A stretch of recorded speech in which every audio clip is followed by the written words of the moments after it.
Welcome दोस्तों, बहुत बहुत स्वागत है आप सभी का मेरे इस यूट्यूब चैनल क्रिक शुभेंदु पे।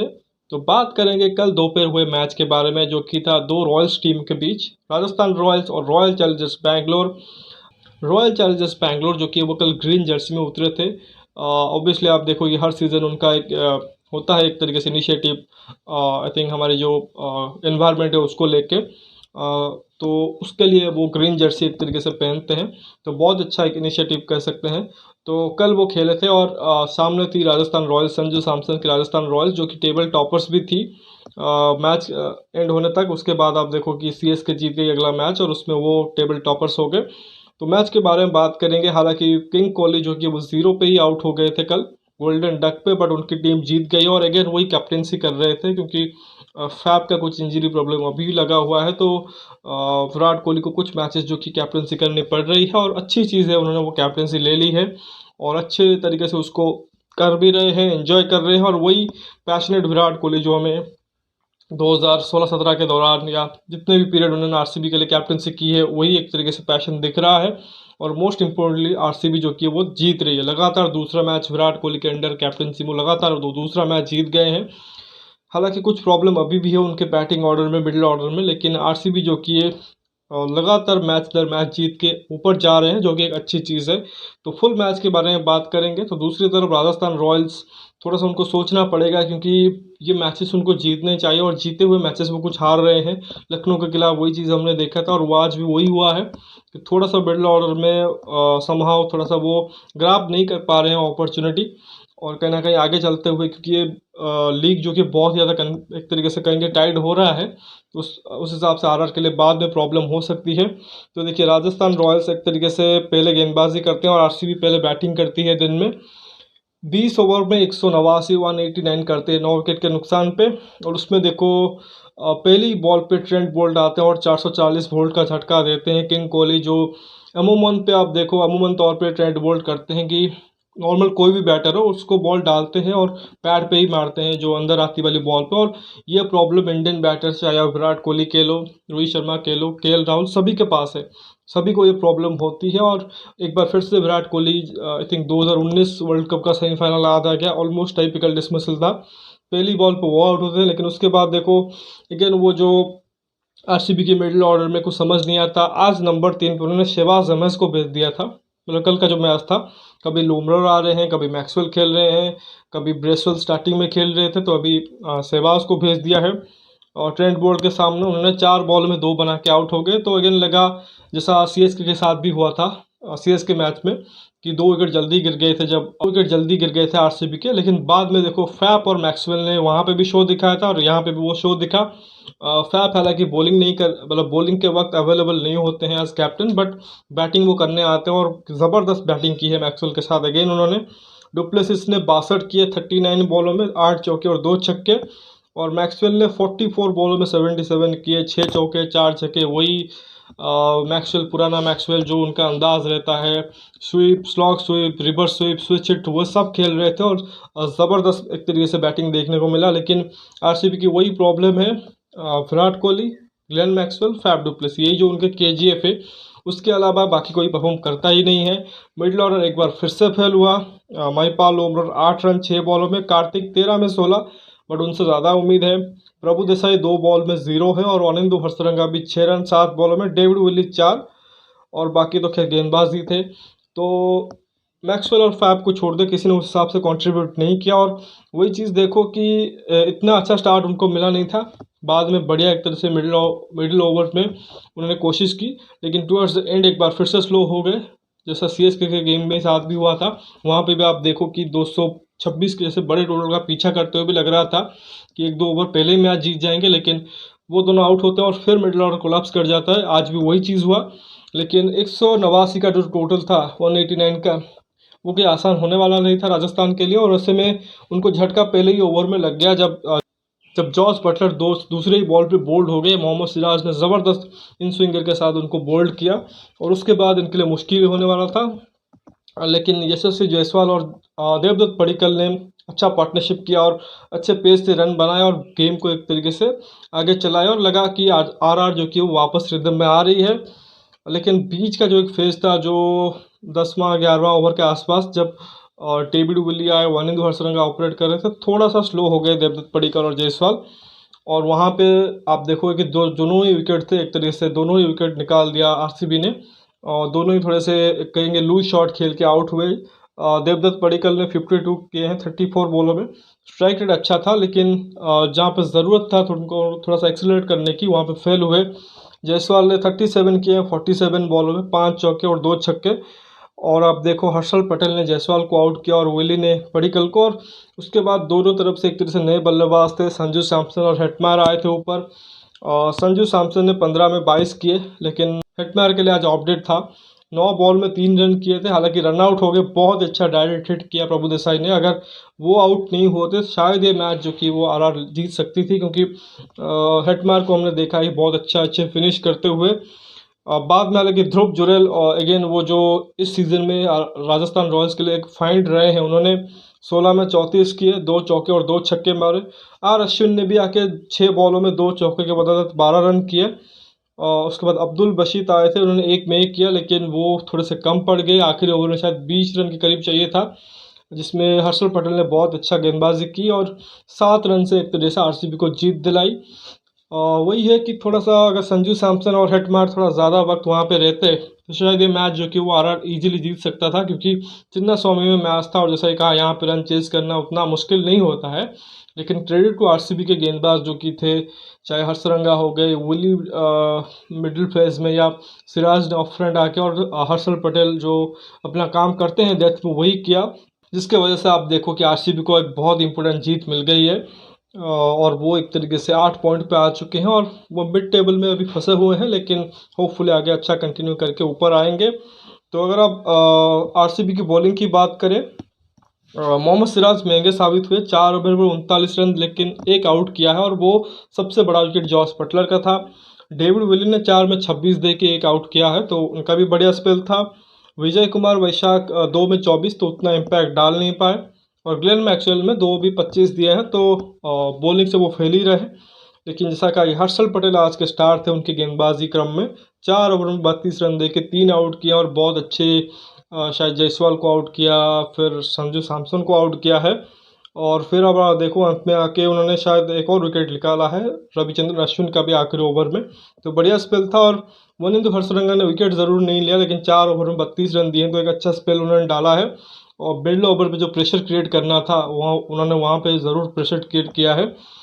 तो अगेन देखो आरसीबी के लिए एक बहुत अच्छी जीत, और बहुत ही कहेंगे कि रिक्वायर्ड थी उनको इस जीत की, क्योंकि घर पे खेल रहे थे और घर के मैचेस जो कि बहुत ही इंपॉर्टेंट होते हैं, तो कह सकते हैं क्रूशियल गेम रहा बैंगलोर के लिए। अगर उससे पहले हम बात करें राजस्थान रॉयल्स की, सॉरी रॉयल चैलेंजर्स बैंगलोर में जो बैटिंग हुआ था, तो राजस्थान रॉयल्स का बॉलिंग की बात करें तो ट्रेंट बोल्ट ने ज़बरदस्त बॉलिंग की थी, 2 विकेट निकाले थे, लेकिन महंगे साबित हुए थे। 4 ओवर में 41 रन दिए थे। संदीप शर्मा भी बहुत महंगे साबित हुए, 4 में 49, लेकिन 2 उन्होंने भी आउट किए। आर अश्विन ने 4 में 36 दे के 1, फिर चहल ने 4 में 28 दे के 1, 4 में 32 होल्डर ने दिए हैं, उनको विकेट नहीं मिले हैं। तो सिर्फ और सिर्फ 5 गेंदबाज का इस्तेमाल किया है।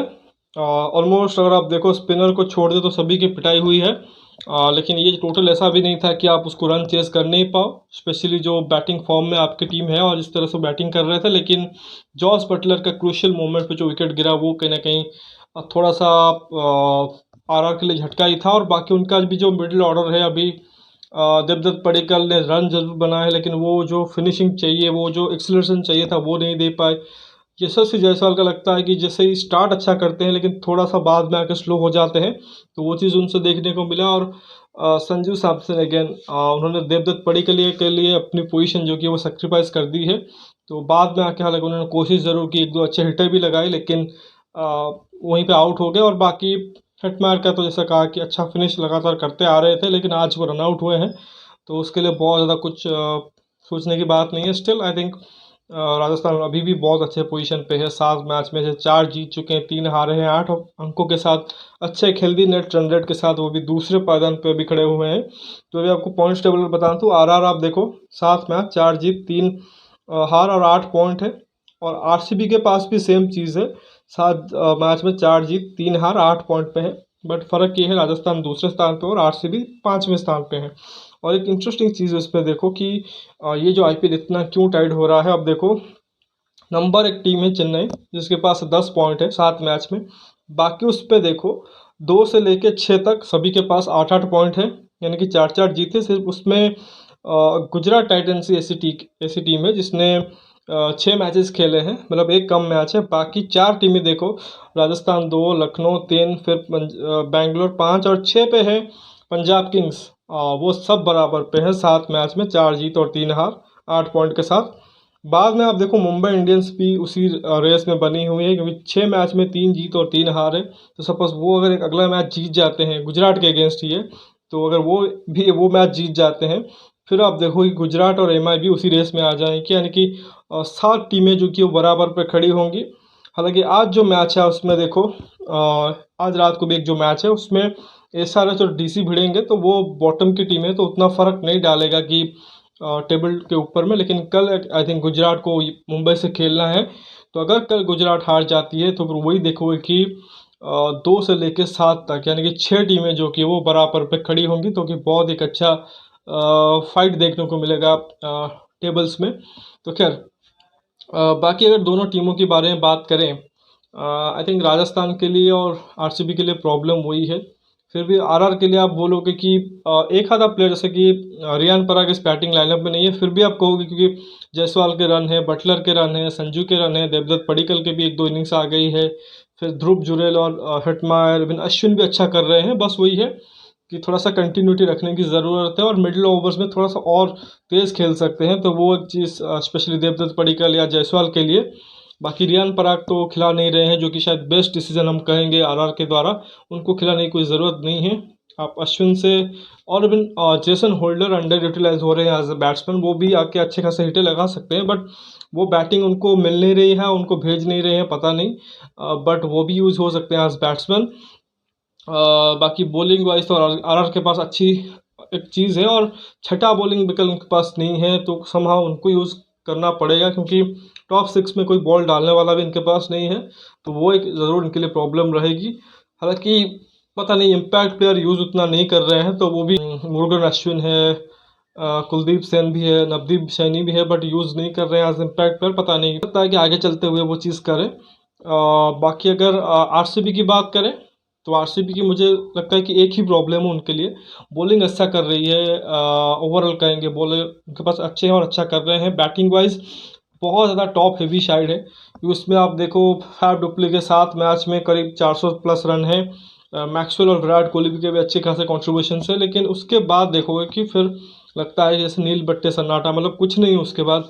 चाहे लोमरोर हो, शाहबाज खेले, डीके खेले, सुयश खेले, कुछ भी खिला लिया। इनिशियली अनुज रावत को भी खिला रहे थे, हर्षरंगा से भी उम्मीद है कि बैट से वो कुछ करें, बट टोटल फ्लॉप हो रहे हैं। और वही होगा कि इस तरह से आप जीत तो जाओगे, लेकिन जैसा कि कहा कि 6 या 7 टीमें भी लड़ रही हैं टॉप ऑर्डर में, मतलब टॉप की जो 6 टीमें हैं वो 8 या उससे ज़्यादा पॉइंट है इस समय।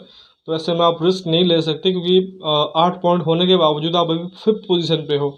आपसे ऊपर अभी भी 3 टीमें हैं जो 8 पॉइंट पे हैं, एक टीम 10 पॉइंट पे है। तो अगर यही गलती आप बार बार करते रहोगे, तो फिर आप कहीं ना कहीं फंस जाओगे, और फिर टॉप 4 की रेस भी आपके लिए मुश्किल होगी। हो सकता है कि आप अच्छे पॉइंट पे फिनिश करो, मतलब 16 पॉइंट या 14 पॉइंट पे फिनिश कर भी लो, तब भी शायद क्वालिफाई नहीं कर पाओ, क्योंकि एनआरआर भी बाद में प्ले में आएगा, जिसमें भी आप थोड़े से अभी पीछे हो। तो फिर देखना पड़ेगा कि आरसीबी किस तरह से आगे कंटिन्यू करती है। बाकी जैसा ही कहा कि आज बॉटम की लड़ाई है, क्योंकि नंबर 8 और नंबर 10 के बीच मैच शायद है। मैं अभी आपको बता रहा हूँ, क्योंकि केकेआर ने भी बहुत बुरा खेला है, तो अभी एग्जैक्टली मुझे शायद, जी नंबर 9-10 के बीच है, क्योंकि 8 पे केकेआर है और 9 पे है एसआरएच और 10 पे है दिल्ली कैपिटल्स। एसआरएच 6 में से 2 ही मैच जीते हैं, और 6 में से एक ही मैच दिल्ली ने जीता है। तो काफ़ी सारे सवाल दोनों टीमों में। हालांकि एसआरएच फिर भी थोड़ा सा लगता है कि सेटल साइड है, परफॉर्मेंस उस हिसाब से नहीं आया है। बैटिंग वाइज अभी भी अच्छा टीम दिख रही है, बॉलर्स भी उनके पास है, बट परफॉर्मेंस उस हिसाब से नहीं आया है। बल्कि दिल्ली के लिए कहीं ज़्यादा थोड़ा सा कन्फ्यूज़न है, स्पेशली उनकी बैटिंग में। बॉलिंग फिर भी लगता है कि एंड्रिक नोकिया है वहाँ पे, खलील अभी भी खेल नहीं रहे हैं, तो वो मुकेश कुमार को खिला रहे हैं। एंड्रिक नकिया अच्छा ही कर रहे हैं, ईशा शर्मा को पिछले मैच में लाए थे, उन्होंने अच्छा कर दिया है। स्पिन डिपार्टमेंट में अक्षर कुलदीप अच्छा ही कर रहे हैं, ललित यादव को भी यूज़ कर रहे हैं। तो बॉलिंग वाइज अच्छा दिख रहा है, लेकिन बैटिंग अगर आप देखो पृथ्वी शॉ ह्यूज फ्लॉप रहे हैं। डेविड वार्नर रन तो बना रहे हैं बट उस पेस पे नहीं बना पा रहे हैं। Mitchell Marsh huge flop again रहे हैं। और मिडिल ऑर्डर में भी आप देखोगे कभी यशदुल, कभी मनीष पांडे, सरफराज खान कभी खेलते थे, अभिषेक पोरल कभी खेलते थे, अभी तो फिल सॉल्ट को भी ले आए हैं। रोबमन पावल, रायली रूसो से भी एक तरीके से उन्होंने उनको भी ड्रॉप कर दिया, अभी खिला ही नहीं रहे हैं। तो पता नहीं कौन सी बैटिंग ऑर्डर एक तरीके से दिल्ली का आज उतरेगी। और हाँ, एसआरएच के लिए वही है कि आज देखना पड़ेगा कि कौन ओपन करता है, क्योंकि पिछले मैच में चेन्नई के खिलाफ मयंक को 6 नंबर कर दिया था, ओपन कराया था अभिषेक और ब्रुक के साथ। तो आज इंटरेस्टिंग होगा देखना कि इससे आज ओपन कराते हैं, क्या दोबारा से वही अभिषेक ब्रुक ओपन करेंगे या मयंक को वो नंबर 6 पे खिलाएंगे। देखिए, अगर अभी अभिषेक ब्रुक को खिलाते हो, मतलब आप चाहते हो कि उनको खिला रहे हो ओपन में, तो आप ये करो कि अब मयंक को ज़्यादा से ज़्यादा नंबर 4 कर दो, त्रिपाठी को 3 पे रहने दो और मयंक को 4 पे खिलाओ। बट उनको नंबर 6 पे मत करो। वो फिनिशर नहीं है, वो टॉप ऑर्डर का बैटर है। खैर देखते हैं क्या होता है। तो ये हो गई 2 मैचेस जो कल ख़त्म हुई थी। पहले मैंने आपको हालांकि चेन्नई और केकेआर का वीडियो कर दिया है, बाद में आरसीबी और आरआर का वीडियो किया है। तो आशा करता हूँ दोनों वीडियो आप देखोगे। और अगर वीडियो पसंद आया है, वीडियो को लाइक करो, साथ ही चैनल को सब्सक्राइब ज़रूर कर दो अगर सब्सक्राइब अभी तक नहीं किया है। कोई कमेंट देना चाहते हैं, कमेंट सेक्शन में दे सकते हैं। चैनल को शेयर भी ज़रूर करो अपने दोस्तों तक। और साथ ही नोटिफिकेशन घंटी भी दबा लीजिए ताकि हर एक वीडियो की अपडेट आपको मिलती रहे। मेरा जो सेकंड चैनल है कंटेंट, जिसमें उड़िया में है, अगर आप उड़ीसा से हो, उड़िया में आपको पसंद है कंटेंट, तो उसको भी आप सब्सक्राइब कर दो, डिस्क्रिप्शन में लिंक होगा। बाकी मिलते हैं आज मैच के बाद, तब तक धन्यवाद। जय हिंद।